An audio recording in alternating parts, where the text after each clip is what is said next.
शादी और तुमसे। पैर के साथ साथ दिमाग में भी चोट लगी थी क्या तुम्हारे? तुम्हें क्या लगता है मेरी जैसी लड़की तुम जैसे अपाहिज से शादी करेगी और अपनी पूरी जिंदगी बर्बाद करेगी? Stupid। मैं तो इस डेट पे इसलिए आई थी क्योंकि मुझे ये लगा था कि तुम अमीर हो और अगर सब कुछ सही रहा तो तुमसे शादी कर लूंगी और लाइफ मेरी सेटल्ड हो जाएगी। अमीर तो छोड़ो, तुम तो चल तक नहीं सकते। शादी। आप इस तरह बात क्यों कर रही हैं? आप समझती क्यों नहीं कि ये हादसा अपने आप हुआ है? मेरी गलती नहीं है इसमें। और चलिए मान लेते हैं कि मैं आपसे एकदम फिट होकर मिलता, हमारी शादी होती और शादी के बाद ये हादसा होता, तब क्या करती हैं आप? छोड़ देती।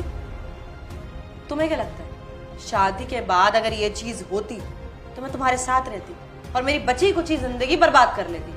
पूरी जिंदगी एक अपाहिज की सेवा करूं मैं।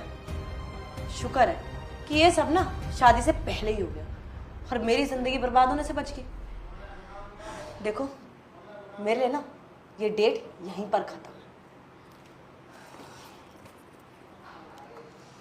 और हाँ, एक एडवाइस दूंगी, अगली बार किसी लड़की से मिलने जाओ ना तो प्लीज उसे अपना पूरा सच बता देना ताकि उसका टाइम वेस्ट ना हो।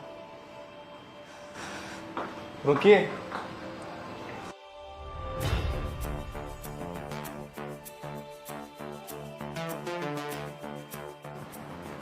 तुम खड़े कैसे हो? जी। तो मैं अपाहिज नहीं हूँ। क्या? तो फिर तुम ये व्हीलचेयर पर क्यों आए?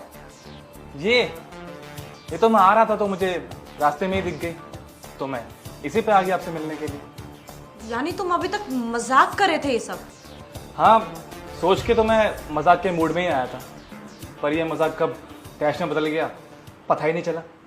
सचिन देखो, आई नो मेरा रिएक्शन थोड़ा ओवर था, लेकिन प्लीज़ तुम भी समझने की कोशिश करो।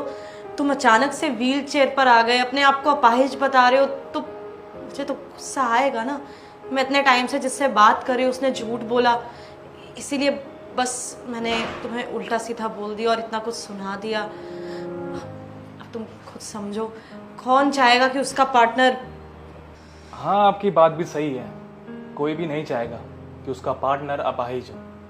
पर आपको याद है मैंने आपसे एक सवाल किया था कि मान लेते हैं कि शादी के बाद ये हादसा होता, तब क्या करती हैं आप? और जो आपने जवाब दिया वो कमाल का था कि आप मुझे छोड़ देती। सचिन ऐसा नहीं है, देखो मैं ना तुम्हें समझाती। देखिए प्लीज़ डोंट एक्सप्लेन।